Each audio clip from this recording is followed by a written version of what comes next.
je joue à Animal Crossing, je suis en mode j'ai besoin d'argent, bah je vais pêcher, je vais me faire de l'argent.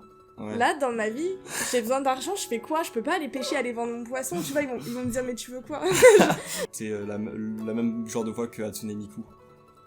Il va un peu comme ça, genre en gros. Non, je vois pas. Est-ce que du coup tu penses que tu consommes des œuvres pour un peu échapper à ta réalité?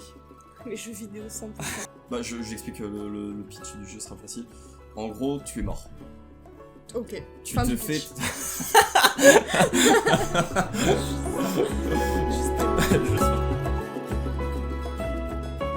Bienvenue dans cet épisode 4 des Clochards Célestes, le podcast qui parle du lien entre la santé mentale et les œuvres d'art que l'on aime regarder.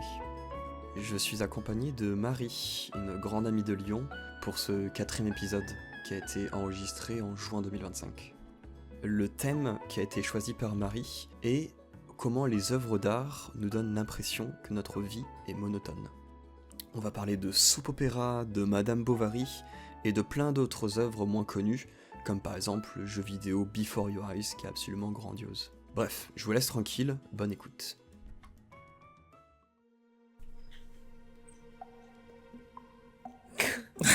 Non, rien. Ok, bonjour et bienvenue dans cet épisode des Clochards Célestes. Le démarrage est trop bizarre. J'ai vraiment fait exprès de faire en sorte que ce soit malaisant. Tu m'as même pas prévenu, genre. Ah non, il y a vraiment... C'est parti. Épisode 4, oui, j'ai presque eu un doute. Épisode 4, sur un thème du coup que tu as choisi. Je suis accompagné de Marie. Ah, Bonjour. Bonjour Marie. Bonjour Alexis. Ton thème c'est...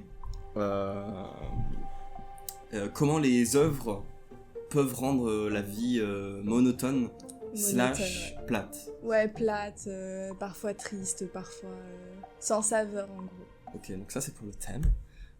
Et on se présente rapidement. On fait le truc, tu me présentes, je te présente. Vite fait. Parce que les gens me connaissent généralement, je pense. Ok. Et après moi je te présente. Okay. J'aime bien faire ça, je trouve ça marrant. C'est très rigolo. Du coup on est avec Alexis.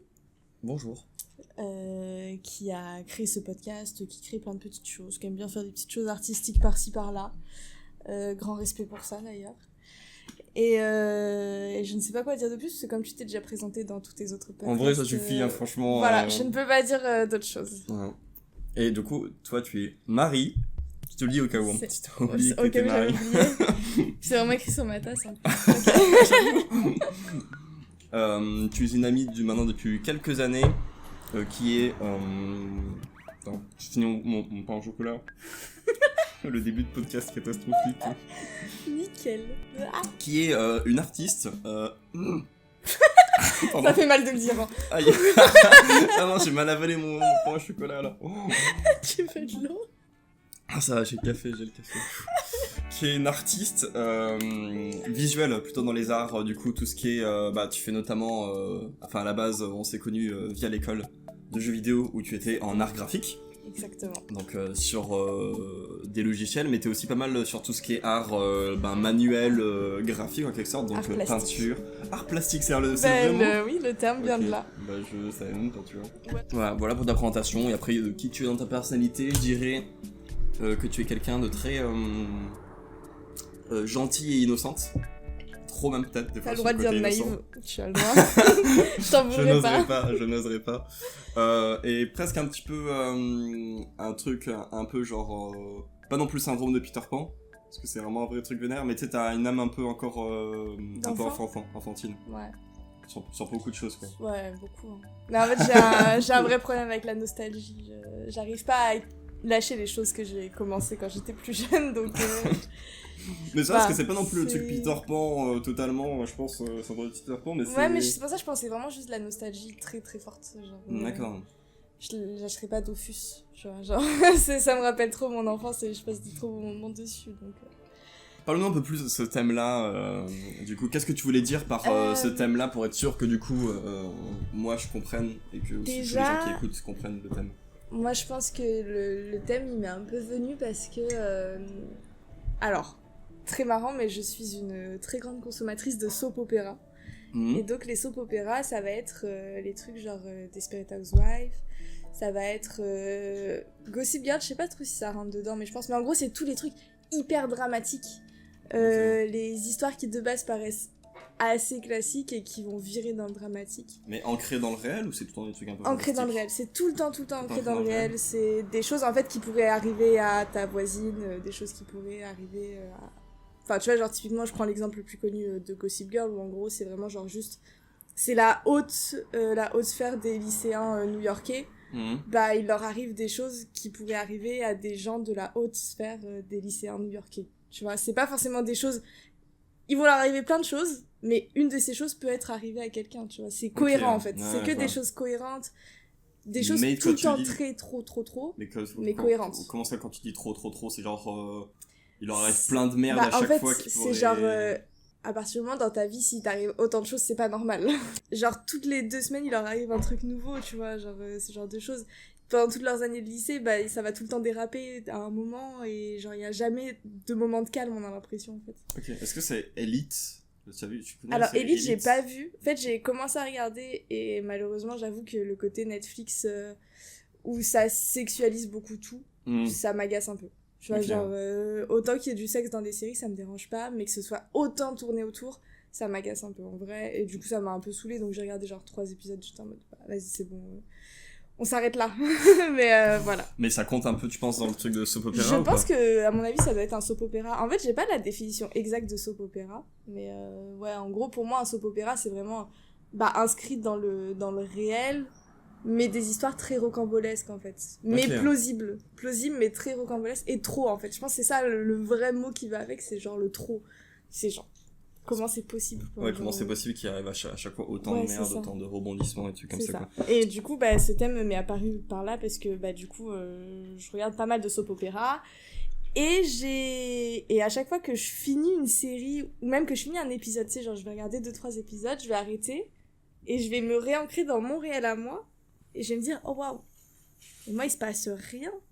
Tu vois, genre, mais moi, ma vie, elle est banale, genre. Et tant mieux, en vrai. Parce que quand tu vois ce qui leur arrive, tu te dis, bon. Mais il y a quand même ce truc où des fois, il leur arrive des trucs cool. Et le meilleur exemple que je peux avoir en ce moment, c'est genre, tu vois, par exemple, dans une série, si t'as quelqu'un qui va chercher un travail, genre, en 2 épisodes, il va trouver un travail.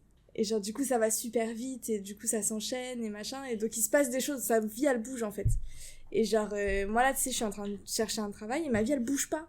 Du coup, tu vois, genre, et moi je dois attendre. Moi je peux pas, genre, passer l'épisode. C'est pas dans le rythme des. C'est ça, en fait. Et du coup, c'est pour ça que je pense qu'il y a cet aspect un peu de rendre la vie un peu plate, du coup, parce que ça va pas aussi vite et parce qu'il faut être patient. Et dans ce genre de série, t'as pas de temps de pause, en fait. Oui, il se passe tout le temps quelque chose. Du coup, tu t'ennuies jamais. Et c'est pas le cas dans la vraie vie. Dans la vraie vie, il y a vraiment. Tout le monde a des moments où on s'ennuie, tu vois. Où on est en mode, là. C'est comme hier et ça va être comme demain, tu vois. Donc, Et c'est que sur les soap opéras ou t'as un peu cette impression de... non, c'est pas que sur les soap opéras, mais les soap opéras, c'est vraiment c'est ce qui me fait truc, le plus. c'est ce qui me fait le plus. En fait, c'est... Je crois que c'est vraiment quand j'ai fini Desperate Housewives, je me suis dit, mais waouh. C'est quoi ça, Desperate? Desperate, c'est le truc en gros avec les... Comment je peux le définir? C'est une série des années... Début 2010, je crois. Et peut-être même avant. Et en gros, c'est genre des femmes au foyer. Et elles sont voisines, et il leur arrive plein de choses. Donc, que ce soit dans leur entourage de la famille, que ce soit dans le voisinage, que ce soit avec leur mari, tout ça. Enfin, genre vraiment, leurs enfants aussi, beaucoup leurs enfants et tout. Et en fait, c'est que des histoires où t'es en mode... Tu sais, t'as une femme qui sort avec un mari très riche, t'as une femme qui a un peu du mal avec l'amour, t'as une femme qui est très conservatrice, qui est très... dans la religion, tout doit être droit, et son fils est gay notamment, et donc c'est là où il se passe un truc en mode mon dieu, mais pour elle c'est terrible. Faut bien remettre aussi la série dans son contexte de son époque, parce que aujourd'hui tu regardes Desperate Housewives, tu peux avoir un petit truc de oh wow, je suis mal à l'aise de la manière dont elle réagit, mais à l'époque on n'aurait pas été mal à l'aise. Mais encore pire Gossip Girl, Gossip Girl c'est encore... Gossip Girl, le nom me dit un truc, je l'ai entendu de fou. Gossip Girl. Gossip Girl c'est une série pour ados hyper ta gueule. Ça hurle. Du coup, Gossip Girl, c'est vraiment en mode, c'est un lycée vraiment de gens très très riches de New York. Et il y a un blog qui se fait dans ce lycée qui va un peu répertorier tout ce que font l'élite, en fait, tout ce que font les personnes populaires, on va dire, pour parler avec les termes. Et notamment, même si c'est des choses vraiment hyper honteuses, tu vois, genre des trucs en mode OMG, on l'a vu tromper son mec ou des choses comme ça, mais vraiment genre c'est fait pour afficher et c'est hyper cru en fait, c'est très très agressif des fois, t'es en mode waouh. Ok. Et dès les premiers épisodes, en vrai je trouve sur les dernières saisons ça va, mais les premières saisons à regarder aujourd'hui elles sont difficiles, genre ils traitent les sujets vraiment bizarrement, tu vois genre typiquement il y a Chuck Bass qui est l'un des personnages principaux qui dans les premiers épisodes va tenter de violer 2 fois des meufs. Donc vraiment c'est un truc redondant, c'est ok pour lui, tu vois. Le truc c'est qu'il y a vraiment cette sensation que ça va pas le suivre en fait. Tu vois, genre c'est ok, il a toujours la réputation du mec qui veut choper tout ce qui bouge et tout. Mais ça va pas le suivre le fait qu'il ait quand même tenté de violer des meufs, alors que c'est quand même grave. Mais dans ce monde-là, t'as l'impression que c'est pas grave, genre il passe à autre chose. Et parce que je pense que c'est... Je sais pas, j'arrive pas trop à savoir si c'est rapport à l'époque ou si c'est rapport juste au fait que... Merde, on est peut-être allé un peu trop loin avec ce personnage, ou alors... ou alors vraiment qu'ils ont fait... Oh putain, en fait ça va trop dans le sérieux là, on peut pas... ou non, ou peut-être qu'ils se sont dit vraiment on va pousser le trait, tu vois. Genre pousser le trait au maximum. Sauf que du coup... ouais, du coup ça devient... Genre, au lieu d'un personnage qui juste a très envie de faire l'amour, ça devient un violeur, quoi. Ouais, c'est ça. Genre, c'est vraiment... Et puis, c'est vraiment le plus riche de tous, tu vois. Genre, c'est vraiment... C'est Chuck Bass, quoi. Son père, c'est un peu le Trump de la série, tu vois. Moi, il y a un truc que je me suis rendu compte, du coup, en creusant un peu le sujet. C'est que je me suis demandé si ce que tu voulais dire... Alors, du coup, ça rejoint un petit peu. Mais si c'était pas juste ton thème, le sentiment de vide que t'as après avoir regardé une œuvre que genre t'as surkiffé, quoi. Ouais, ça c'est dur. Ça, moi je trouve que c'est un autre sujet, mais ouais, genre quand je regarde le dernier épisode d'une série, je suis vraiment triste après. Oui, ouais. J'ai vraiment l'impression ouais, j'ai l'impression que j'ai quelqu'un qui déménage, tu vois. Un prochain mois qui déménage, je le verrai plus, genre. Genre c'est vraiment... Il y a vraiment une sorte de truc de finalité. Ouais. Et c'est pour ça que j'ai tendance à revoir des séries que j'ai déjà vues plein de fois. Parce que juste pour retrouver ce sentiment de m'attacher au personnage et tout, et j'avoue que ouais, quand je finis typiquement tu vois là quand j'ai fini Fleabag, série que je conseille très fortement, d'ailleurs Rachel qui me l'a du podcast d'avant, c'est elle qui me l'a conseillé, exceptionnel. Et en fait Fleabag, quand je l'ai fini, surtout que ça se fait très vite, hein, c'est vraiment 12 épisodes de 20 minutes, donc ça se fait très vite, et quand je l'ai fini vraiment j'étais waouh, genre j'ai vraiment eu, déjà la série est folle donc j'ai eu un gros waouh, et après j'étais triste. J'étais en mode, mais j'ai envie de connaître sa vie encore après, genre... ouais. C'est... Et donc, ouais, c'est un peu... Ouais, cette sensation de vide quand tu finis une série qui est compliquée aussi. Mais pour toi, c'est un peu différent de ce que tu veux dire avec ton thème. Mais c'est différent parce que, ouais, il y a vraiment ce truc où... mon thème, c'est vraiment en mode... te comparer aux gens des séries, tu vois. Genre, comparer ta vie à celle qui se passe... Mais tu sais, ça peut me mettre les animés, hein. Genre, tu vois, mais même les jeux vidéo. Attends, je vais prendre un exemple de fou, je vais prendre les jeux vidéo. Tu vois, genre, regarde, je joue à Animal Crossing, je suis en mode j'ai besoin d'argent, je vais pêcher, je vais me faire de l'argent. Ouais. Là, dans ma vie, j'ai besoin d'argent, je fais quoi? Je peux pas aller pêcher, aller vendre mon poisson, tu vois, ils vont me dire mais tu veux quoi? c'est vraiment genre l'impression que tout est... En fait, dans la vie, tout est lent par rapport à dans les séries, dans les films, dans les jeux vidéo, dans... Tout ça, genre, c'est lent. Ouais. Genre, la vie est très lente et il faut être très patient. Et je pense que je manque beaucoup de patience aussi. Ouais. Donc, forcément, ça aide pas forcément, mais... Mais il y a des œuvres qui, volontairement, sont justement un peu plus lentes et un peu moins grandioses et des trucs comme ça. Je trouve que c'est un truc qui est assez rare comme œuvre dans ce style-là. Mais c'est vraiment intéressant et des fois genre souvent c'est des œuvres genre quand les gens t'en parlent t'es en mode mais c'est quoi le truc, et en fait au final tu t'entres dedans et tu te rends compte que c'est genre quoi, t'as un exemple? C'est aussi intéressant. Je crois que le plus gros exemple c'est une bande dessinée qui s'appelle Le Combat Ordinaire. Déjà le nom tu comprends un peu la vibe. Genre vraiment le fait qu'ils mettent ordinaire c'est vraiment en mode y a rien de spécial. Ouais, y a vraiment rien de spécial et en fait c'est juste tu suis un type je crois dans sa fin de vingtaine, un truc dans le style, qui est un ancien photographe qui photographiait du coup dans des endroits avec des crises humanitaires et des trucs comme ça. Et il revient en France et il veut juste devenir photographe classique, rien de spécial quoi. Ok. Et en fait tu le suis dans sa vie. Son père, il commence à avoir Alzheimer, son frère il galère à trouver du taf, il va avoir un gosse. Et en fait, tu le suis, et aussi il tombe amoureux de quelqu'un, et il galère à communiquer avec, et en fait, tu le suis vraiment sur tout son truc là, jusqu'au dernier tome où carrément il a une fille. Ouais. Et en fait, c'est pareil, tu le suis après avec ses galères pour réussir à éduquer sa fille, etc. Oui, c'est vraiment genre sa vie. Ouais, c'est vraiment sa vie. Et le seul vrai fil conducteur, je pense, c'est un peu la paternité. Il y a ce truc-là, mais vraiment. C'est lent. Il se passe rien de fou, quoi. Genre, le ouais, truc le plus fou. C'est une histoire banale. C'est ça, c'est une histoire vraiment full banale. Et, et c'est tout aussi intéressant que n'importe quelle histoire un peu grandiose. Et pour le coup, c'est le BD, moi, qui m'a pas mal fait chialer, quoi. Tu vois, genre, alors que c'est des scènes, pas non plus des scènes de fou furieux, quoi. Genre, peut-être tu t'identifies plus facilement, ou peut-être tu prends le sujet un peu plus au sérieux. Ouais, je sais pas, il se passe un truc. En fait, je pense que c'est, quelle que soit l'histoire derrière, si l'œuvre arrive à bien le raconter, son truc, etc., s'il veut te faire chialer, il arrivera à te faire chialer, en fait. Ouais. Quel que soit le thème derrière, quoi. C'est tant que ça arrive à être bien exécuté, pour moi, c'est un peu ça, quoi. Ouais. Et là, c'est le cas, quoi. Là, c'est bien exécuté, je trouve. Bon, les dessins sont chum. Sont très très bizarres, les dessins. Au début, ça t'as l'impression que c'est vraiment un peu moche. Mais une fois que tu fais abstraction de ça, c'est vraiment cool. Ouais. Mais ouais, ça c'est un exemple. Après, pareil, il y a Beyond Puppycat. Je crois que j'ai dû t'en parler de Beyond Puppycat. Ah, c'est le chat noir sorte de chat blanc-rose qui parle avec une voix genre, tu sais, la même genre de voix que Hatsune Miku. Une voix un peu comme ça, genre, en gros. Non, je vois pas. Pareil, c'est une série lente. En fait, tu sais, il y a vraiment des scènes, tu comprends pas pourquoi, mais elles sont là, et c'est vraiment juste vibe. Et ouais, et pareil, bon, il se passe quand même pas mal de choses, c'est un peu grandiose, ça part dans tous les sens.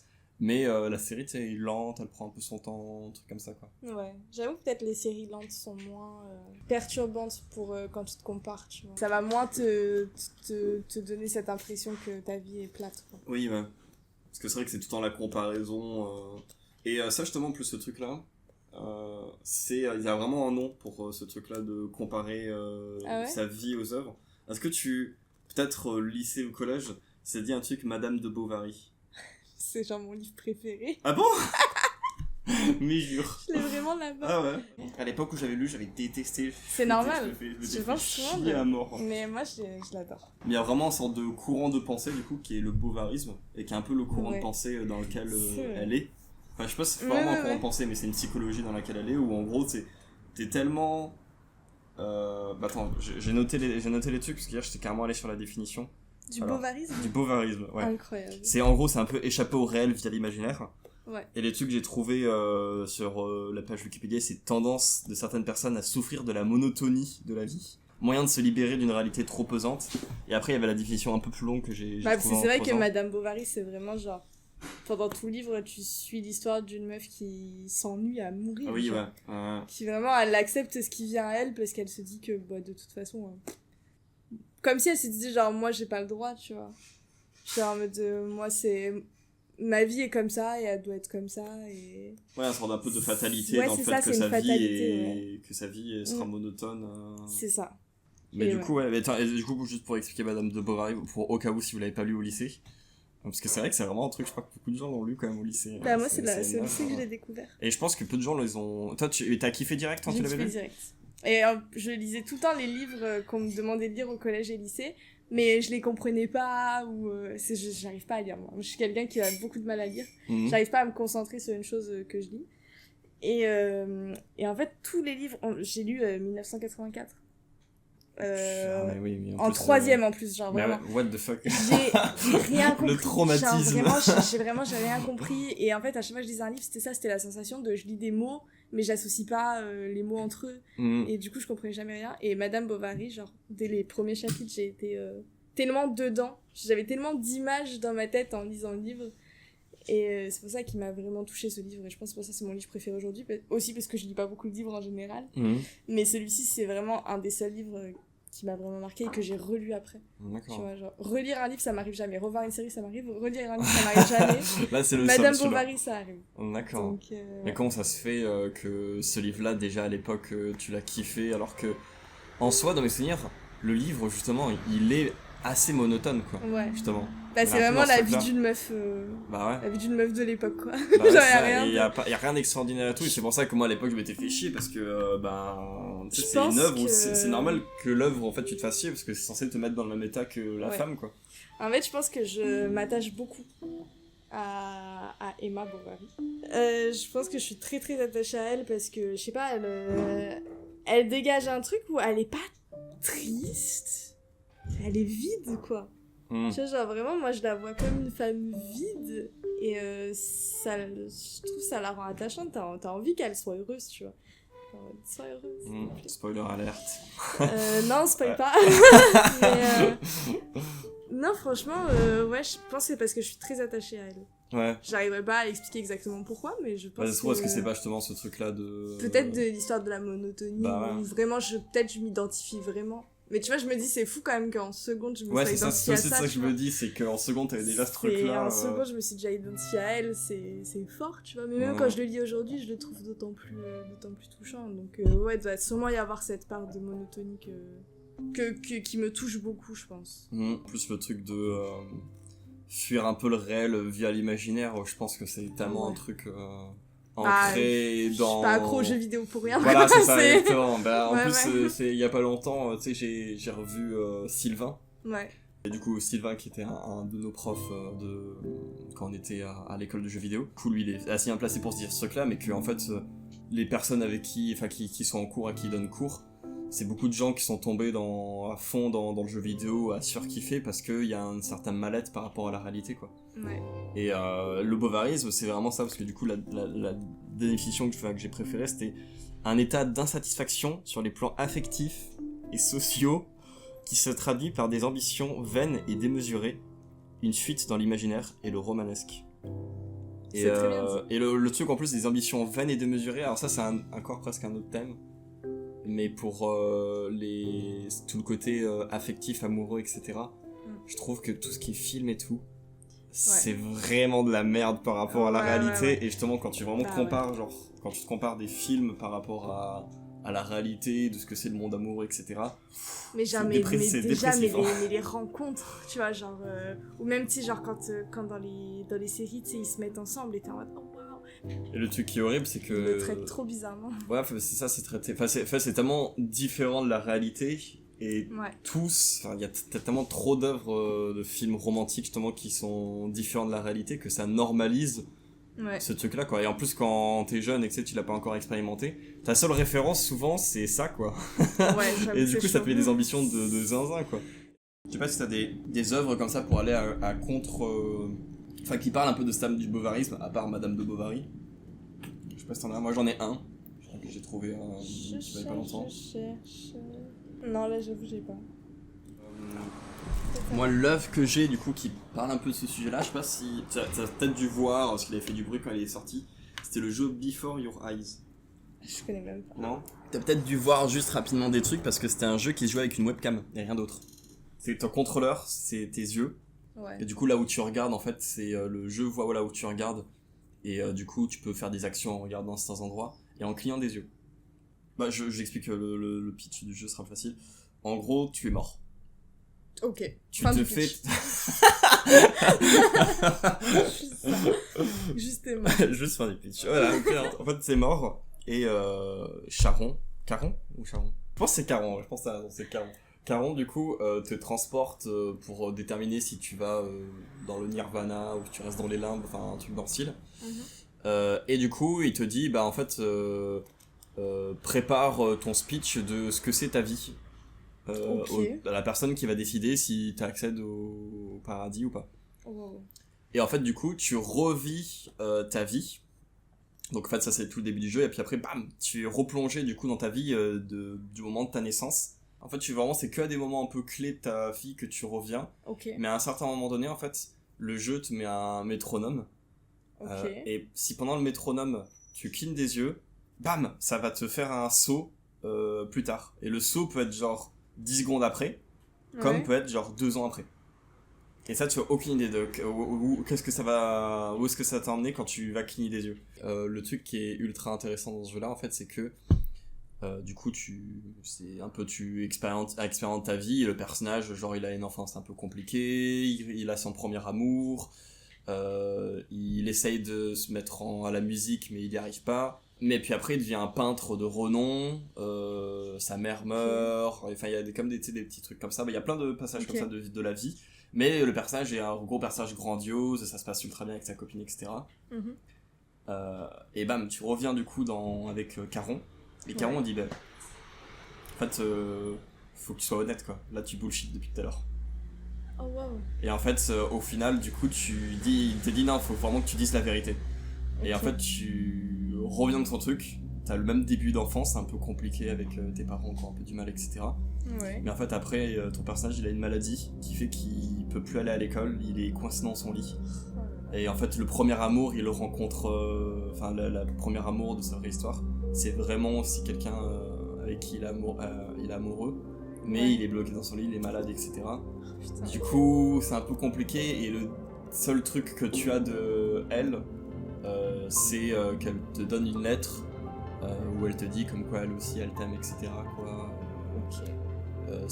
Ouais, y a rien de concret. C'est ça, y a rien de concret et c'est un peu le truc le plus grandiose que t'as. Et en fait, justement, au moment où la maladie est de pire en pire, tu t'enfermes dans le fait de raconter des histoires de toi qui est incroyable, etc. D'imaginer comment tu pourrais être un personnage de fou, d'une histoire grandiose, alors qu'au final t'es juste quelqu'un de malade dans son lit et il succombe de la maladie. Et c'est pour ça en fait qu'il se retrouve du coup avec Caron. Et le fait d'être honnête, après c'est ça qui t'amène au Nirvana, parce que du coup le personnage, c'est un personnage genre qui parle pas, hein, mais genre le personnage il dit ok, tu as accès au Nirvana, j'ai entendu ton histoire. Je trouvais que c'était un beau truc de... ça parle de fou de ça en fait. Ouais, du Bovary, c'est ça, c'est un personnage, il est tellement mal à l'aise dans sa vie que du coup il s'enferme dans son imaginaire de lui qui pourrait être un gigantesque peintre de renom dans le monde, quoi. C'est incroyable. Et ouais. Ça doit être vachement marquant en vrai. Ouais, c'est pas long en plus comme jeu, c'est un jeu, il dure, je pense, tu le finis en 2 heures. Ok. Mais ouais, c'est un jeu, généralement au bout des 2 heures tu chiales. Normalement, il y a beaucoup, c'est vraiment, c'est ultra connu, c'est vraiment extrême quoi. Ouais, vraiment... Enfin, il imagine parce qu'il a pas d'autre choix que d'imaginer quoi. Ouais. Et pour revenir au thème des films un peu romantiques justement et des ambitions qu'on met, est-ce que t'as des films comme ça qui vont soit à fond là-dedans et qui justement t'ont un peu mis des fausses idées sur comment étaient les relations amoureuses, ou à l'inverse, est-ce que t'as des œuvres qui allaient être au total opposé de ce truc-là? Mais truc tout bête, mais en ce moment je regarde la dernière saison de Ginny et Georgia. Jimmy et Georgia. C'est en gros une série Netflix. Où en gros c'est une mère qui a 2 enfants d'un père différent pour chaque enfant, et en gros elle a beaucoup galéré dans sa vie. En gros elle a vécu beaucoup de choses compliquées dans sa vie, et puis nous on arrive au moment où sa fille est ado et son fils est genre en primaire, tu vois. Ok. Et du coup on arrive au moment de la crise d'ado de sa fille, où sa fille se rend compte de à quel point sa mère est pas si exceptionnelle, tu vois, où elle fait plein d'erreurs ou machin. Mais ça reste quand même, à mon avis, une série pour ados. J'aime trop les séries pour ados, en fait. Ça me rend nostalgie encore. Non, mais en fait, c'est vraiment... tu vois, genre, son ado, là, elle est en pleine histoire d'amour de fou avec un gars, tu vois. Genre, vraiment, histoire d'amour en mode... le gars est en dépression, du coup, il la quitte. C'est en mode, on peut pas être ensemble, je suis pas bien, tu vois. Genre, vraiment, dans l'épisode que j'ai vu hier, il y a un espèce de bal... Pas un bal de promo, mais presque. Où en gros le mec devait pas venir parce que c'est pas son style, tu vois, genre vraiment non, moi les balles c'est pas mon truc, et genre au moment où le slow se lance, il y a Paki qui rentre dans le gymnase, genre machin, genre son ex du coup de base, et au final du coup il est là en mode vas-y on peut danser entre amis, gna, et au final il se galoche quoi, mais du coup t'es en mode mais tu fais pas ça dans la vraie vie, tu préviens si tu viens, genre je sais pas, enfin bon bref, du coup c'est très très scénarisé, et le truc qui m'est venu genre d'un coup comme une révélation par rapport aux histoires d'amour très très rocambolesques, c'est les Disney. Et en plus, ça s'adresse vraiment aux enfants. Bah oui, en plus, genre. c'est des jeunes que tu les Ouais, as. c'est ça s'adresse aux enfants et t'es là, t'as le prince charmant, t'as tout qui se passe bien comme il faut. En plus, on a même des patterns et des trucs comme ça qui sont vraiment problématiques, quoi. Genre, ouais, vraiment. En fait, en soi, quand tu les concrétises et tu les projettes dans la réalité, genre, si tu la même situation dans la réalité, ce serait extrêmement problématique. Oui, vraiment. Mais ça va, c'est un Disney. C'est un Disney, donc c'est ok. Oui. Et même, bah, du coup, dans la même vibe des Disney, c'est Once Upon a Time. Ah putain, c'est vrai. Ouais, oh là, ça t'a fait des souvenirs bizarres, oui, je crois. Ouais, ça fait des flashbacks. Once Upon a Time, du coup, qui est une série que j'ai adorée aussi. Vraiment, en fait, je regarde que des trucs cucu. Hein. Moi, je suis là pour balancer si vous aimez les trucs cucu. Faut regarder tout ce que je regarde. Sauf Fleabag, qui s'adresse à tout le monde. Mais Once Upon a Time, c'est une meuf de notre monde qui va se retrouver dans le monde des personnages Disney. Donc dans le monde de Blanche-Neige, dans le monde de Cendrillon, de la Reine des Neiges, de tout ça. Et en fait, elle aussi va finir par vivre sa grande histoire d'amour avec... Crochet. Avec Crochet, avec le capitaine Crochet, ouais, j'avais peur de dire une bêtise, mais en effet. Donc, qui là est très beau. Vraiment, c'est pas comme dans les Disney, il est vraiment. Voilà, c'est. Ouais, c'est pas le capitaine Crochet avec son gros nez pointu. Non, c'est vraiment le pirate. Et le truc qui est intéressant aussi, c'est que du coup, il y a même dans Once Upon a Time, il y a les personnages du coup de Blanche-Neige, etc., qui se retrouvent aussi dans le monde réel. Et du coup, que vraiment, en fait, un peu à l'inverse, c'est un peu le mélange entre genre les relations un peu classiques mélangées avec les trucs de Disney, quoi. C'est ça. Ça mélange un peu bizarre. Et je crois que le meilleur exemple, c'est genre Charmant et Blanche-Neige. Ouais, qui dans la réalité ont vraiment une relation genre classique de... Enfin, en vrai, bon, relativement, parce que c'est quand même ultra bien scénarisé et tout. Oui, bien sûr. Mais genre, tu sais, c'est vraiment l'impression que c'est une relation relativement saine, tu sais, d'un couple qui est bien installé, etc. C'est vrai. Et quand ils se le projettent dans leur monde réel avec les aventures qu'ils ont eues, c'est tout l'inverse, quoi. Genre, c'est que des emmerdes, des trucs comme ça, quoi. En fait, c'est vrai qu'elle met vraiment bien le contraste de à quel point les histoires d'amour, elles sont un peu... Ben même... Emma, encore une Emma, c'est fou ça.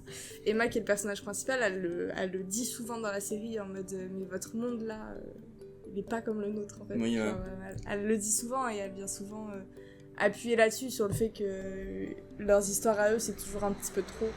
Ouais, mais pour moi le souci qui reste encore avec là-dessus, c'est que même les histoires d'amour dans leur réel reste toujours ultra romantisé, ultra scénarisé, etc. Ultra tout tombe bien comme il faut, quoi. Ouais, c'est genre, ça, tout est parfait. Enfin, ouais, c'est trop scénarisé, romanesque, quoi. Et bah, du coup, moi j'ai un contre-exemple pour ce genre de truc. Pour en gros un film romantique qui justement ne tombe pas dans ce truc-là de ultra scénarisé, etc. C'est Words Bubble Up Like the Soda Stream, je crois. Ou Words Bubble Up Like Soda. C'est un film animé japonais, je pense, ou coréen, ou... oui, c'est japonais, parce que ça part de... Comment ça s'appelle, tu sais, le truc de la poésie... Non, j'allais dire les kaiju. Les kaiju, j'allais dire. Non, tu sais, les trucs, c'est comme de la poésie, mais ça rime pas forcément. Ça se concentre plutôt sur le flow des mots, etc. Ah, comment ça s'appelle ce truc? C'est un truc japonais? Oui, c'est un truc japonais. Pour moi, c'est le slam. Hein. C'est pas du bon gros. Je sais pas. Ça me fait ce genre de truc. Mais bon, c'est... Ouais, ok. Voilà, bon, bref, c'est japonais. Et en gros, c'est un collégien, je crois, un ado, qui, pareil, a une vie relativement banale. Il est extrêmement timide. Et il est aussi... Enfin, tu sais, il a un petit peu de soucis avec les sons qui sont trop forts au point qu'il a un casque anti-bruit. Enfin, tu vois, c'est vraiment c'est assez quelqu'un d'ancré ultra dans le réel, un peu des geeks. Mais je pense un peu pas mal de geeks peuvent s'identifier à lui, parce que c'est quelqu'un qui est vraiment un peu dans son monde et qui a du mal avec le fait de parler à des gens, il est ultra timide et tout. Et la fille, du coup, de ce truc romantique, c'est une adolescente qui a un appareil dentaire, qui est une influenceuse sur un sorte d'équivalent d'un peu de TikTok, mais tu vois, un minimum connu, quoi, qui a une petite fanbase. Et ouais, elle porte un masque vu qu'elle a du mal à... Enfin, tu vois, ça c'est vraiment, tu sais, le pitch du film, c'est des trucs assez banal de la vie de tous les jours. Ouais. C'est l'appareil dentaire, elle met un masque pour le cacher, et du coup, elle est énormément perturbée par ça. Et bref, ces deux personnages vont se rencontrer un peu par hasard, et vont petit à petit tomber amoureux. Et un peu dans la façon dont tu tombes amoureux à l'époque où t'es ado, tu sais, de façon un petit peu avec le temps, en ayant ultra peur de ce que l'autre va penser, et si l'autre t'aime aussi ou pas. Ouais. Et ce truc-là, il continue et il se repousse, et jamais ils vont admettre qu'ils ont des sentiments l'un pour l'autre, quoi. Ok. Jusqu'au moment où, carrément, le garçon, il doit déménager. Il déménage. Et pareil, en fait, lui, il est ultra mal à l'aise par rapport à ça, et en fait, ça fait qu'il attend à peu près ce dernier moment pour lui dire à sa crush qu'il va déménager, quoi. Et elle s'est pris de court comme ça, putain, il déménage, quoi. Ouais. Du coup, situation encore plus horrible, mais vraiment, enfin, tu vois, c'est un truc, je pense, qui a dû peut-être arriver à pas mal de gens, c'est un truc quand même relativement banal comme situation. Ouais, c'est vraiment d'assumer au dernier moment quand t'as plus le temps, quoi. Mais on a le droit de spoiler ici ou pas? Ouais, c'est vrai, ça dépend. Si tu penses que tu peux spoiler, tu peux spoiler. Oui. Et en gros, c'est ça, War of the Black Exodus, c'est l'histoire de ces deux adolescents, et c'est ultra ancré dans le réel, et y a rien de... En fait, il n'y a pas eu le comme par hasard, tu vois, qu'il peut y avoir parfois dans ces films romantiques où genre, comme par hasard, il lui rentre dedans, il fait tomber ses livres, tu vois. Oui, ouais. Genre, là, je crois qu'il y a un petit peu ce truc-là. Si, en plus, c'est un petit peu ce truc-là, parce que justement, ils se rentrent dedans, et sans esprit, en fait, ils échangent leur téléphone, en gros. Ah, ok, ouais. Avec le téléphone de l'autre. Ok, oui, bon, il y a quand même... Il y a quand même un peu ce truc-là par hasard. Juste après, ça se développe pas. Enfin, ça se développe chacun dans leur coin, quoi. Ouais, mais c'est pas ultra scénarisé, tu vois, c'est pas comme quelqu'un... Enfin, il va pas entrer comme ça dans le bal à l'improviste, en mode, oh putain, il est là, etc. Ouais. Bon, la toute fin, il y a un tout petit peu trop ce truc-là c'est un peu trop romanesque. Mais je sais pas, en fait, je sais pas comment expliquer pourquoi tous ces films-là, ils ont ce côté-là qui me dérange, qui sont pas du tout ancrés dans le réel. Tous ces films un peu romantiques, quoi. Bah, pour le coup, j'ai vu récemment un film que je pensais être un film comme ça de love, là, avec François Civil, qui s'appelait De nous. Je crois que je t'en avais peut-être même parlé, je sais plus. De moi. De moi, de nous, de moi. Ok. Genre deux mois. Deux Année. Deux. Oh. Rêve de fou. 2 mois, c'est genre 2 le chiffre, et moi, M-O-I, tu vois, genre moi. Où en gros, tu suis 2 personnes, un homme, une femme, qui se sentent très seuls dans leur vie au quotidien. Genre vraiment très seuls, et ils sont voisins. Mais vraiment, genre voisins, pas dans le même immeuble, mais leur balcon est à côté. Parce qu'ils sont chacun dans l'immeuble à côté, et leur balcon est vraiment à côté. Donc des fois, il y en a un qui entend la musique de l'autre, il voit la fumée de la clope de l'autre, machin. À un moment, le gars, il va récupérer un chat, son chat va s'enfuir, et c'est la meuf qui va le récupérer. Okay. Tu vois, donc tu te dis, putain, mais il y a un moment, il va se passer un truc. À un moment, ils vont se rencontrer, à un moment, un truc. Et donc tout le film, t'attends. Tu te dis, mais là, elle a récupéré son chat. Ils vont se rencontrer. Ils vont dans la même pharmacie en même temps pour le même problème d'insomnie. Enfin, vraiment, que des trucs comme ça. Et du coup, t'es là pendant 1h30, t'es là, on m'a dit, il va se passer un truc. Et quand il reste 2 minutes de film, ils se croisent. Mais c'est tout. Et ils se croisent, ils se disent bonjour ou même pas? Ils se disent bonjour. Mais c'est tout, genre. Incroyable. Et rien d'autre. Et pourtant, ça traite aussi, du coup, un peu de la solitude et par extension des relations amoureuses, de genre... Ça s'appelle 2 mois parce que dans le sens où quand t'es en couple avec quelqu'un, ça doit pas être juste une entité. Oui, ouais. Ça doit être 2 parties de moi, tu vois. Genre. Et c'est pour ça aussi que ça parle de ça. Et donc, tout le long, tu t'attends à ce qu'il y ait une histoire d'amour. Et en fait, non, c'est juste genre ce qui pourrait juste se passer dans la vraie vie, c'est genre, ouais, tu crois cette personne, ouais, vous avez plein de points communs, ouais, machin, vous pourriez aller ensemble, mais vous allez pas finir ensemble parce que c'est comme ça, quoi, genre, il y a pas eu de... C'est trop bien comme idée de film, faut avoir les couilles. Ouais, c'est comme ça, vous rentre tout le long. Et du coup, ouais, et en plus, c'est un film qui traite de la solitude et qui le traite vraiment très bien. Et la solitude de manière différente, donc franchement... Ok, c'est un très bon contre-exemple du coup de tous ces films-là. Pour le coup, ouais, c'est vraiment très banal comme histoire. Ils vivent tous les deux, mais vraiment, mais banal. En plus, c'est vraiment 2 Parisiens qui vont au travail en métro, enfin, genre, vraiment, c'est niveau banal, c'est banal, quoi. Il y a pas d'extravagance du tout. Et toi, t'as eu l'impression qu'un peu les films romantiques t'ont un peu mis genre des ambitions amoureuses un peu biaisées ou pas? En vrai, je pense pas. J'ai l'impression d'avoir toujours eu conscience que... Ouais, que c'était... Par contre, ça m'a déjà foutu ce seum de se dire, putain, c'est... Nous, dans notre monde, c'est classique, tu vois. Ouais. Et en vrai, c'est très bien quand on y pense que... voilà, mais juste t'as quand même ce truc de waouh, genre y a pas, personne n'a jamais couru après un avion, tu vois, genre pour dire à quelqu'un qu'il l'aimait, genre vraiment c'est, mais et pourtant dans les films romantiques ça arrive tellement souvent, courir à l'aéroport là, genre ouais non vraiment c'est, et du coup ouais ça fout un peu, je sais pas si le seum c'est le mot, mais genre tu sais ça noue la gorge un peu de se dire bon bah nous c'est plus plat, oui ouais, tu vois. Ouais c'est ça, c'est beau à sa manière aussi, mais du coup ça fait pas rêver comme les films et tout machin. Il y en a forcément dans ce monde qui ont vécu des histoires comme dans des films. Ouais, mais au final, en termes de pourcentage, en fait, c'est quand tu te passes sur tous les films romantiques, t'as l'impression que genre c'est 95% des gens qui vivent ça, et au final... Ouais, faut vraiment pas s'accrocher à ça, quoi. Genre. Et c'est dur, en vrai, quand t'es quelqu'un qui peut avoir le syndrome un peu du bovarisme. Ouais, bah pour le coup, hein. de voir ça. Et du coup, c'est assez frustrant, quand même. Je pense, il y en a plein qui sont tellement là-dedans que justement ils se satisfaisent pas de... Enfin en fait justement c'est vraiment un truc d'ambition quoi, ils ont vraiment des ambitions amoureuses à la hauteur de ce qu'ils ont vu dans les films etc. Et du coup ça leur permet jamais de, je pense, de réellement vivre une relation, tu vois, classique. En fait je pense le truc du bovarisme aussi c'est que je pense que ça touche beaucoup les personnes qui ont envie de ressentir des émotions, tu vois.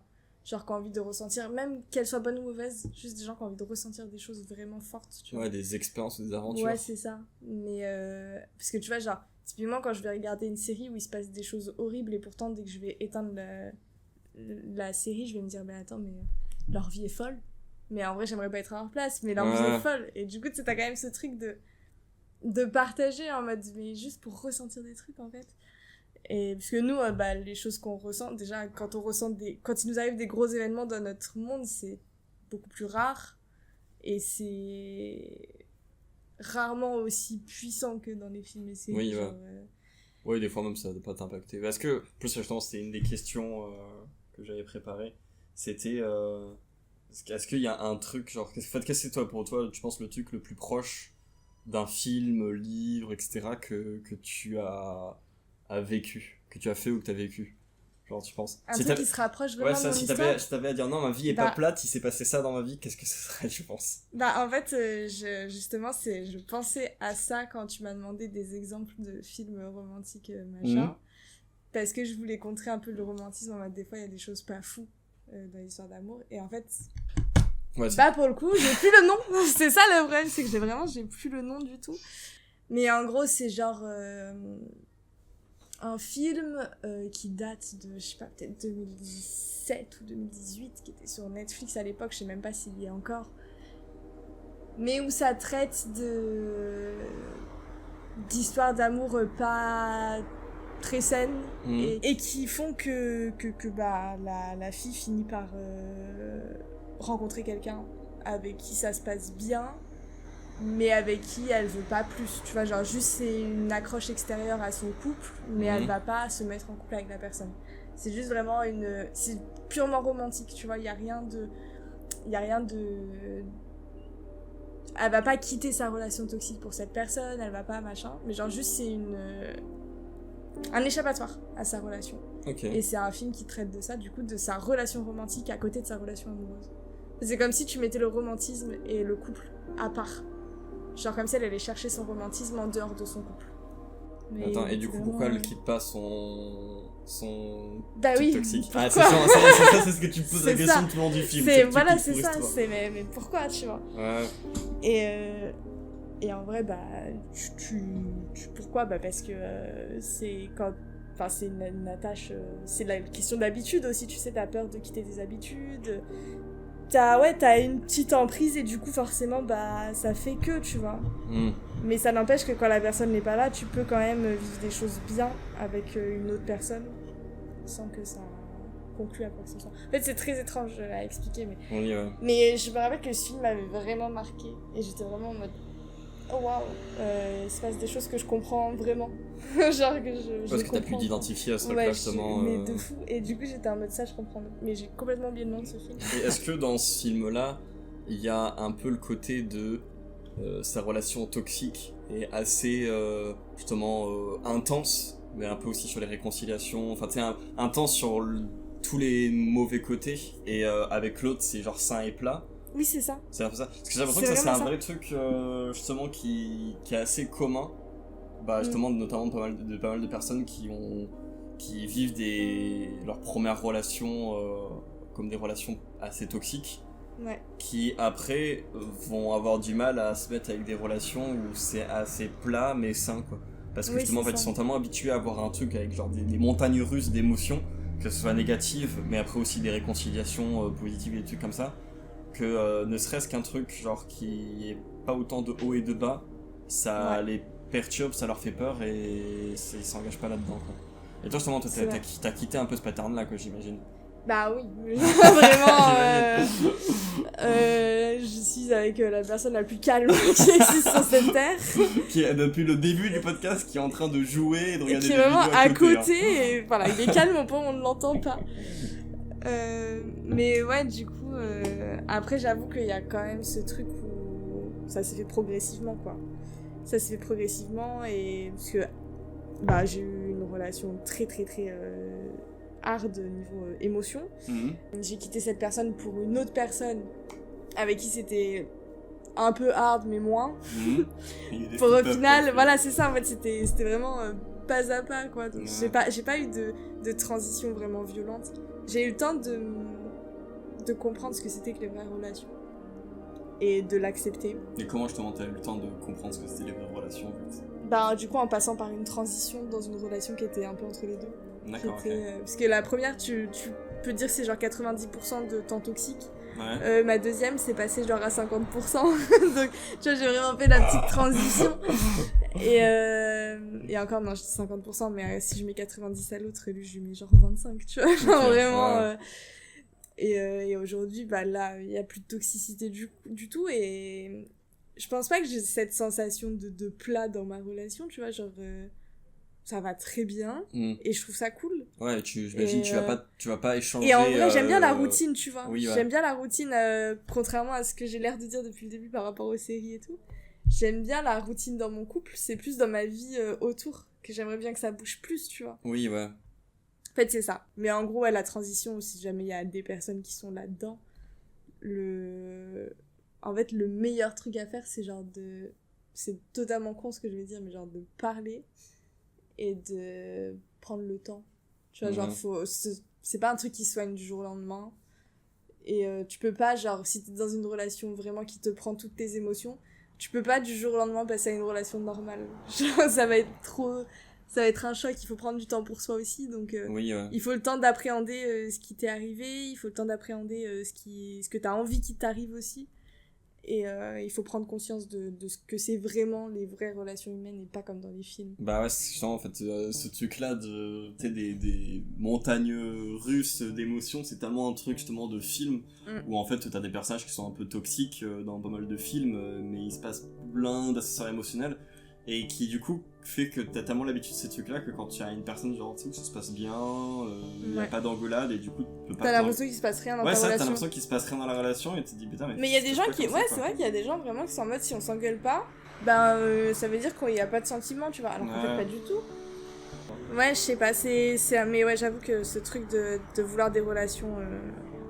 Après, en soi, si les deux personnes sont totalement aptes à ça et qui ont besoin de ça, c'est un peu bizarre peut-être vu de l'extérieur, mais tant que ça marche comme ça, tu vois. Tant que ça devient pas méchant et que ça heurte pas vraiment les gens. Oui, ouais. Bon, moi, c'est vrai que j'y pense, tu sais, mon frère et ma belle-sœur, tu vois, c'est totalement ça. Où, genre, ils se taillent H24, ils s'engueulent régulièrement et tout, et tu sais, vu l'extérieur, t'es en mode waouh, est-ce que ça se passe bien? En fait, non, c'est juste que c'est leurs deux personnalités qui sont totalement comme ça, et pour le coup... Et ça les empêche pas de s'aimer sincèrement, ça les empêche quoi. Absolument pas du tout de s'aimer après de fou furieux, quoi.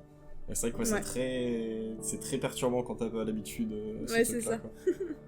Toi, est-ce que genre tu verrais ta vie comme un film-livre? Mais en vrai, pas du tout. Genre, ma vie, elle a rien d'un film.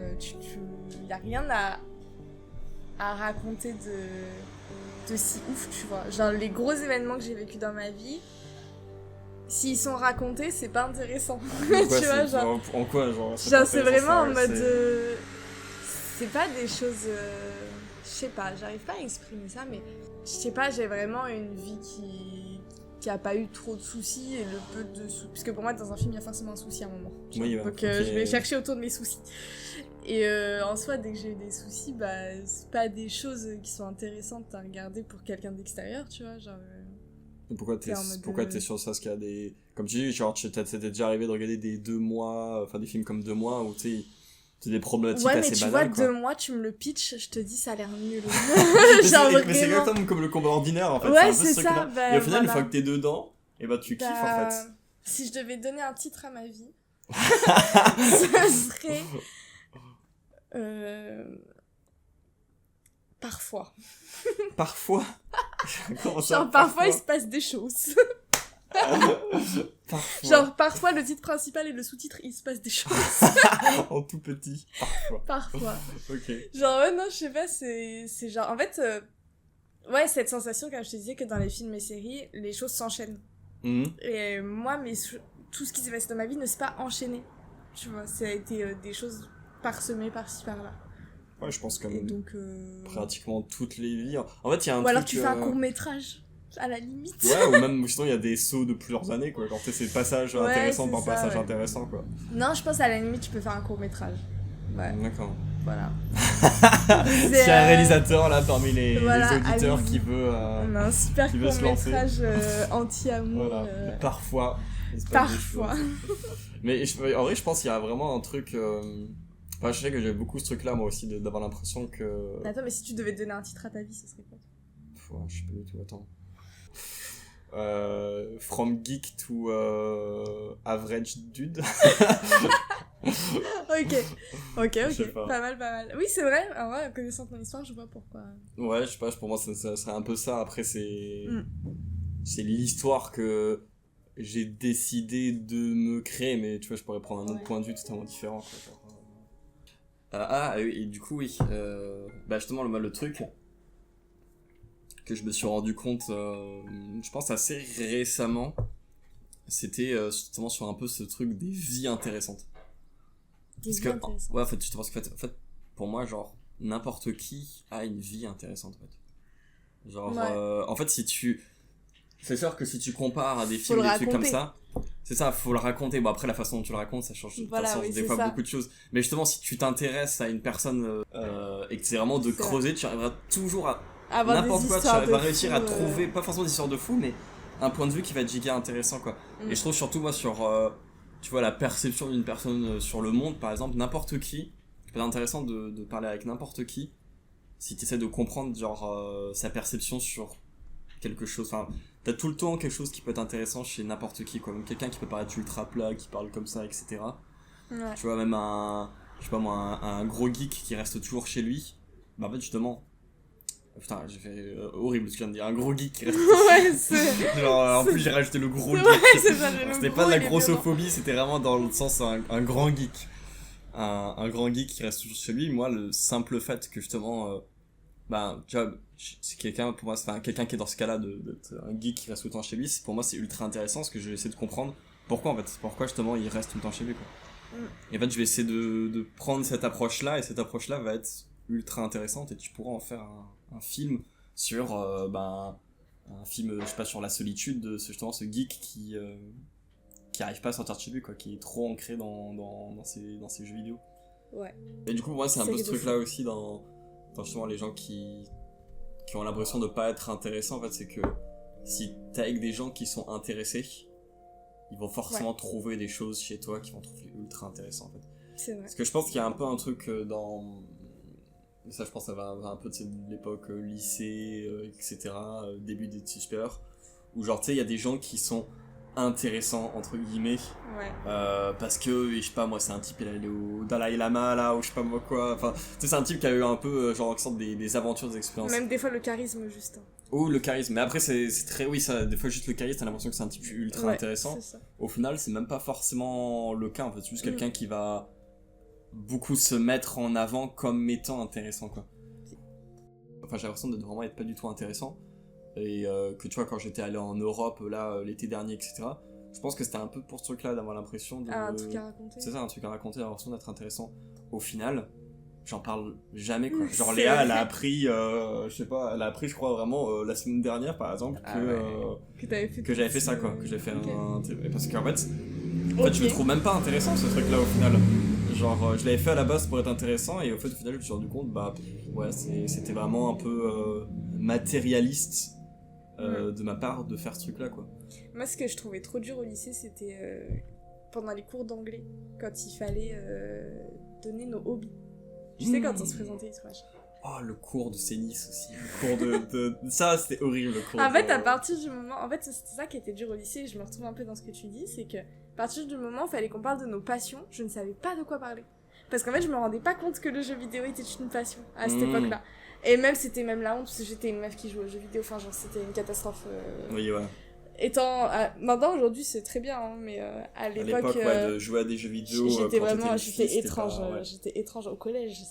Au lycée, je m'en fous, je me mettais dans mon coin. Et déjà, les gros passionnés de jeux vidéo, finalement, ils traînaient dans leur coin ensemble. Parce que justement, ils pouvaient pas assumer autant qu'ils étaient genre à fond dans le jeu vidéo, qu'ils faisaient que ça. Alors qu'aujourd'hui, c'est à la mode. Genre. Ouais, aujourd'hui. Mais genre, on a raté le train, putain. Merde. Mais non, ouais, donc ouais, il y a ce truc où dès qu'il fallait qu'on parle de nos passions et tout, mais je savais pas quoi dire à chaque fois. Ouais, mais c'est vrai, et je trouve le truc qui était même encore pire que ce truc-là des passions. Je sais pas si vous l'aviez eu avec Alexandre Sénis, ça, hein, du coup, un coach d'oral, en quelque sorte, un coach. Mais il y avait un truc, genre, on devait parler justement, je crois, d'une expérience.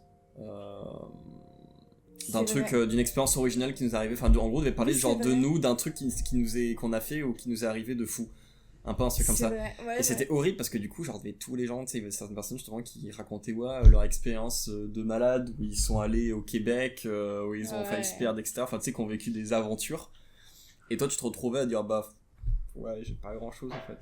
Une fois j'ai fait du toboggan. Genre. C'est ça, et tu sais, tu creusais le truc pour te dire faut que je trouve un truc vraiment qui est intéressant. Et en fait, c'était vraiment un peu con comme exercice, quoi. Et c'était un peu horrible, surtout pour autant de geeks, quoi. Ouais, c'est vraiment pas l'école pour faire ça. Genre, une fois, je fais un pentakill. Mais ouais, c'est ça, en fait, vraiment. Et du coup, ça crée un sorte de mal-être, un peu, je trouve, ce truc-là, de dire, putain, mais j'ai pas vécu des trucs comme ce que tous les autres ont vécu, comme ce que les gens dans les œuvres d'art que je regarde ont vécu. Ça fait un sorte un peu de manque, je pense. Et je pense que c'est le meilleur moyen pour que ça te crée un FOMO. Je sais pas si tu vois le concept des FOMO. Non. Fear of missing out. Non. En gros, c'est un truc où t'as peur de rater des expériences un peu folles, etc. Quoi. C'est les gens, par exemple, qui vont faire genre 3 soirées en une soirée, quoi. En gros, qui vont aller dans 3 différents trucs en une soirée. Parce qu'ils ont peur d'en rater une parmi l'eau, quoi. Et je pense que c'est un bon moyen de créer ce truc-là, de justement vouloir un peu surcompenser. Moi, je sais qu'en tout cas, ça a totalement fait ça, vraiment à un niveau trop haut, quoi. Enfin, pourquoi vouloir tout le temps chercher l'exceptionnel, l'extraordinaire et tout machin, c'est un peu triste, quoi. Ouais, et puis pour moi, expliquer ce genre de truc, c'est divertissant. Oui, c'est ça. Mais c'est pas forcément intéressant, quoi. Ouais. C'est ça le truc, en fait. C'est la différence entre divertissement et ça. Et intéressant, tu vois, genre quelqu'un qui me raconte, je sais pas moi, sa rupture qui est un peu compliquée, j'ai trouvé ça beaucoup plus intéressant que quelqu'un qui m'explique comment il a campé 3 jours dans l'Himalaya. Bon, en vrai, non, ça c'est un peu stylé, mais en vrai, pour moi, les deux se valent autant. Et en vrai, non, je pense que genre, ce sera plus intéressant pour moi d'écouter genre la personne qui a une rupture compliquée que... En fait, ouais, faut vraiment différencier le divertissement et l'intéressement. Ouais. Oui, l'intérêt Non. L'intéressantitude.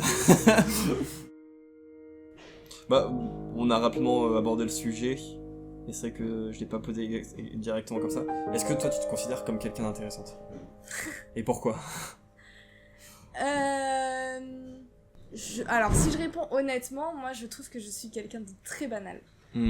Très très banal, mais je pense que ce qu'il y a d'intéressant chez moi, c'est peut-être ma part artistique bizarre, dans le sens où je vais pas peindre des tableaux, je vais pas faire des dessins stylés, je vais faire du point de croix. Oui, ouais. Je peins sur des supports tout le temps bizarres, genre je peins sur des cartes Pokémon, je vais peindre mon dock de Switch, je vais peindre... En fait, j'ai peint un pot de fleurs, enfin genre vraiment, je peins que sur des supports bizarres.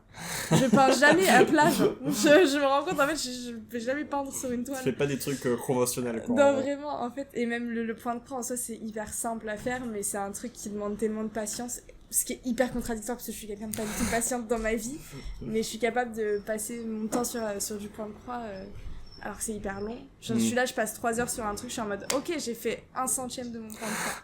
Bah ça bravo. te dérange pas du tout. Mais ça me dérange pas, je suis contente, j'ai dit trop bien, j'ai fini le gris. Génial. J'ai fini le gris. Genre... Mais ouais, du coup, je dirais que c'est ça qui. La partie de moi qui est intéressante, c'est les supports, bah même pour le DJ set.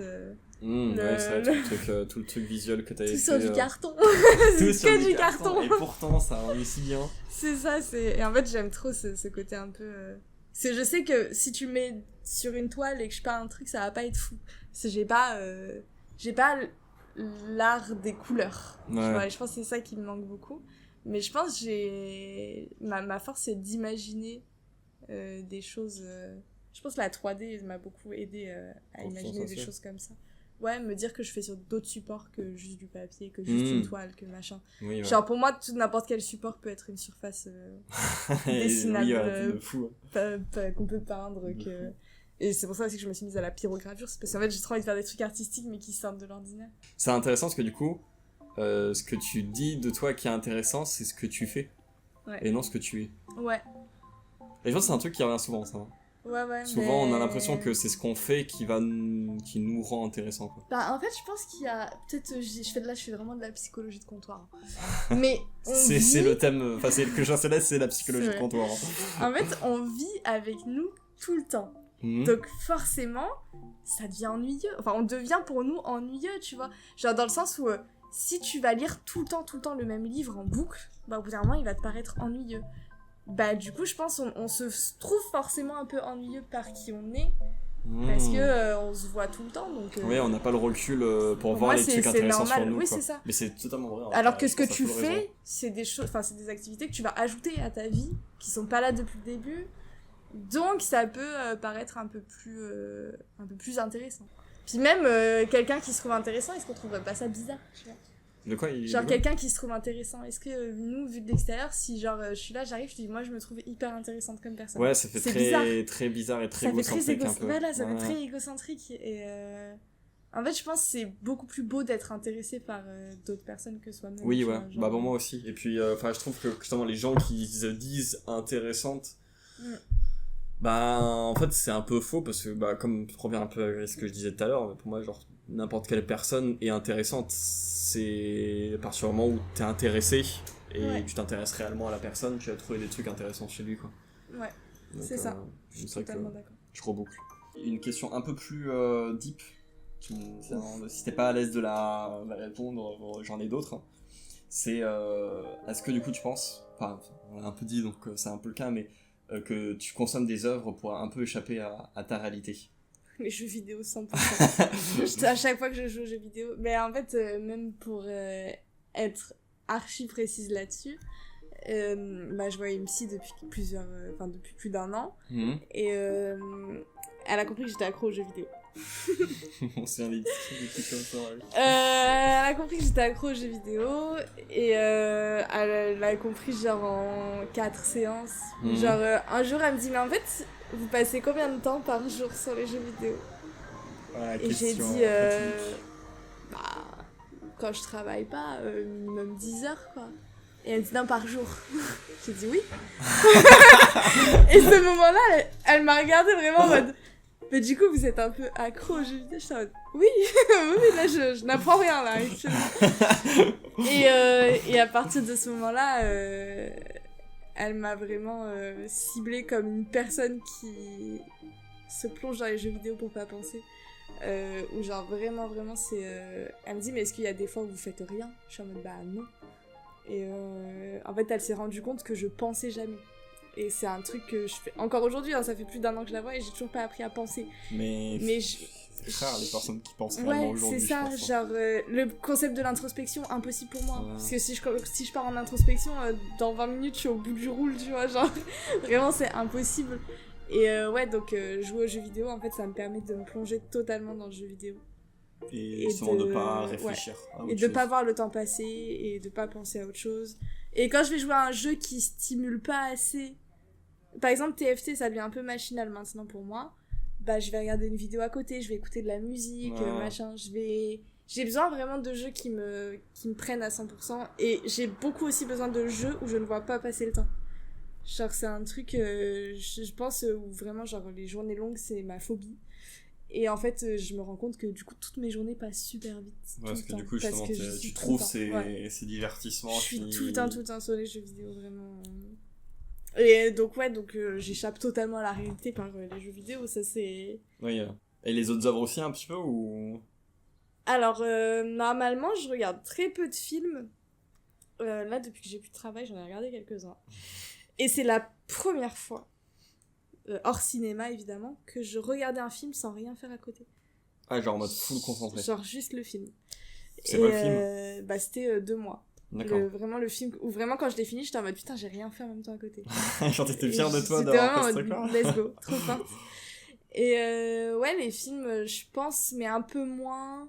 Bah déjà je regarde pas beaucoup de films, donc on va dire plutôt séries. Les séries, ouais, ça me permet, bah ça rejoint vraiment le thème, où genre ça me donne des émotions, ça me donne beaucoup d'émotions, je m'attache énormément aux personnages des séries, c'est pour ça que j'aime bien aussi les séries longues. Ouais, comme ça je m'attache vraiment. Plus d'attachement en effet, c'est ouais. le syndrome de tu finis et tu te sens vide, tu l'as beaucoup plus avec des séries ou des jeux longs qu'avec des films quoi.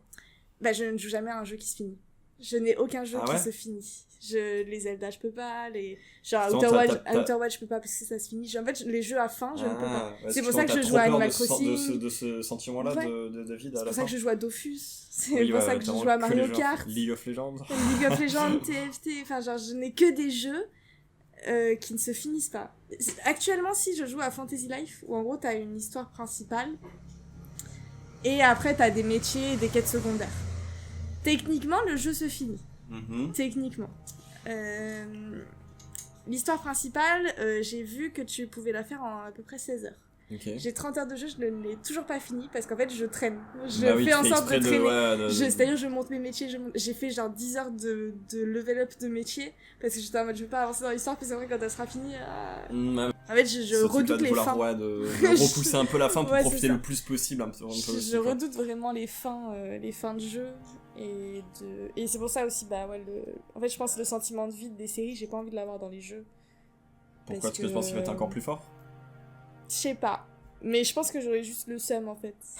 Parce qu'en fait comme t'es beaucoup plus acteur dans un jeu vidéo, j'aurais eu l'impression que c'est la fin de mon histoire à moi, tu vois. Oui, alors que la série c'est la fin de l'histoire de quelqu'un d'autre. Et toi, ce sentiment de vide, tu l'aimes pas du tout? Non, je le déteste. Tu le détestes? Je le déteste. Parce que moi, genre, il y a un côté un peu doux amer pour moi avec ce truc-là de sentiment de vide, parce que c'est à la fois, genre, c'est horrible, parce que en effet, t'as vraiment un sentiment de vide, t'es en mode, putain, mais genre, t'as l'impression de plus avoir de raison, quoi. Ouais. Et à la fois, genre, c'est juste une œuvre d'art qui a réussi à te faire ce sentiment-là, quoi.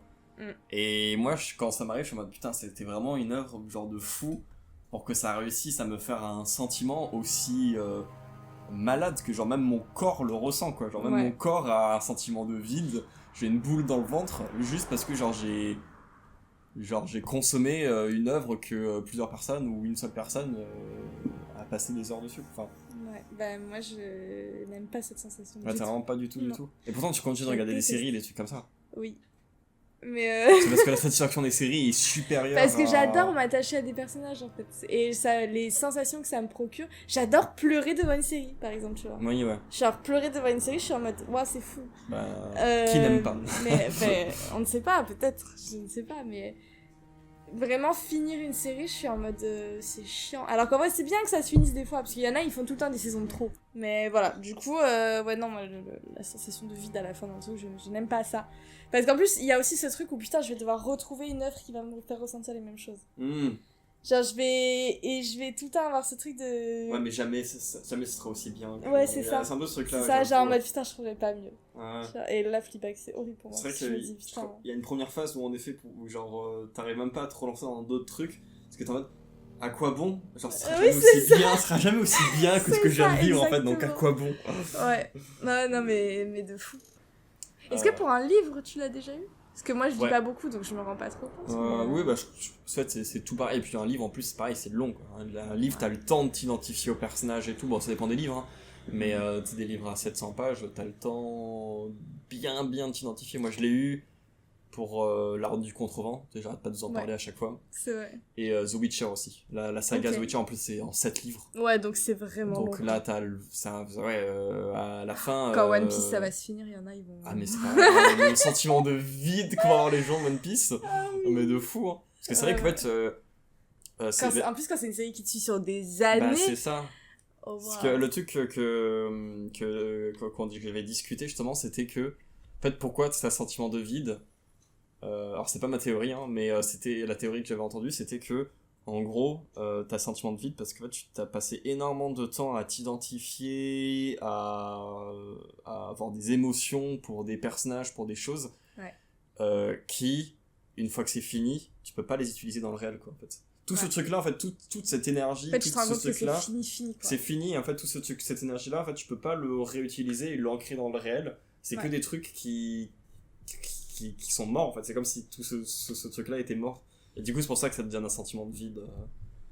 Et je sais plus du tout où je voulais en venir avec ça.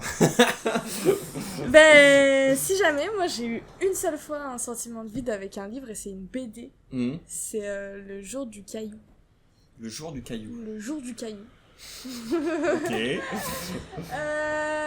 Où en gros, c'est une histoire d'amitié.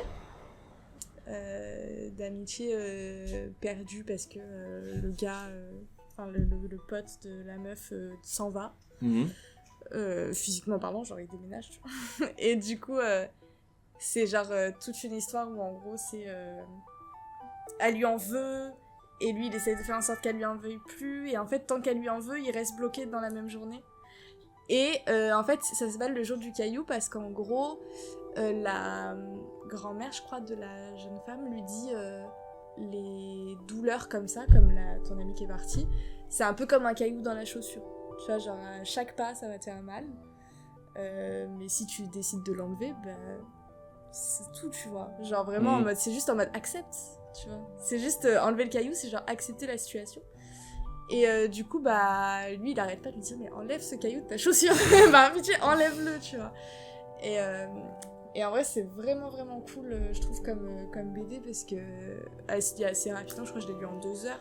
C'est une seule BD, un tome? C'est une seule BD, un tome. Putain, que t'aies eu le truc de vide en un tome, c'est fort, quand même. Ouais. Bah, j'ai eu le truc de vide, mais je pense justement, parce qu'en fait, c'était juste après que Arthur soit parti au Canada. Donc, mon meilleur ami est déménagé, et ça a été hyper dur pour moi.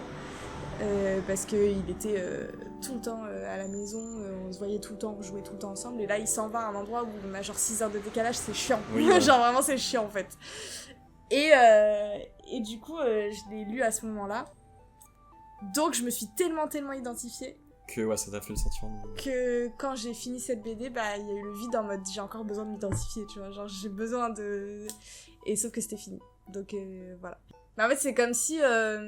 Tu vois, comme si t'avais un truc dans ta vie, un truc particulier que tu pouvais partager avec quelqu'un.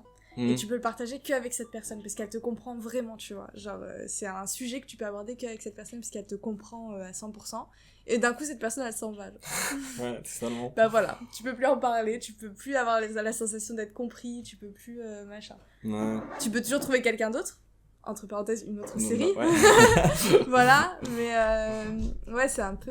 Ouais, c'est un truc c'est un peu comme... C'est comme une personne qui te comprend. Ouais, c'est un peu comme une rupture, parce qu'en plus, c'est le truc de...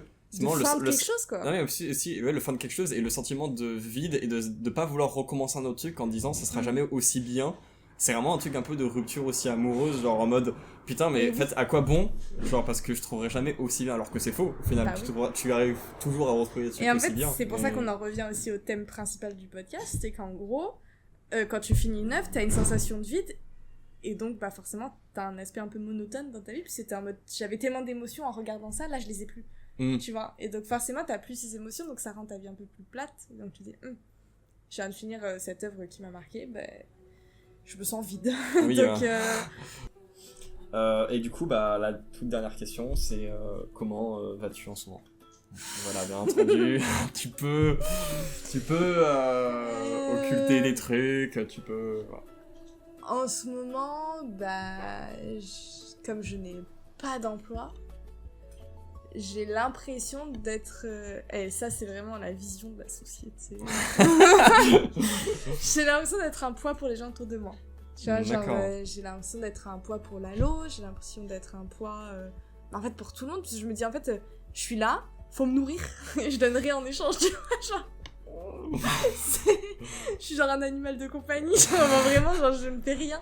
Et c'est hyper frustrant parce que, en fait, je me rends compte que je n'ai pas travaillé depuis que j'ai 15 ans. Parce qu'avec mes parents qui tiennent une boulangerie, même 14 ans, on va dire 15 ans, c'est mieux arrondi. Ça fait 10 ans que j'ai pas travaillé. C'est avec mes parents qui ont une boulangerie, pendant mes vacances scolaires, je travaillais avec eux. À partir du moment où je suis rentrée en études sup, j'avais tout le temps un taf pendant les 2-3 mois de vacances. Que des fois, même, je finissais vraiment une semaine avant de reprendre les cours. Enfin, genre, vraiment, j'ai tout le temps travaillé. Quoi. Parce que mes parents ont une culture du travail qui est un peu trop développée. Parce que moi, à partir du moment où... En fait, quand j'étais au lycée, j'avais lycée du lundi au samedi. Parce que j'en avais cours le samedi dans mon lycée. Et le dimanche, j'étais à la boulangerie tout le temps. Putain. Donc, je n'avais pas un jour... de repos. Alors que j'étais lycéenne. C'est effrayant dit comme ça.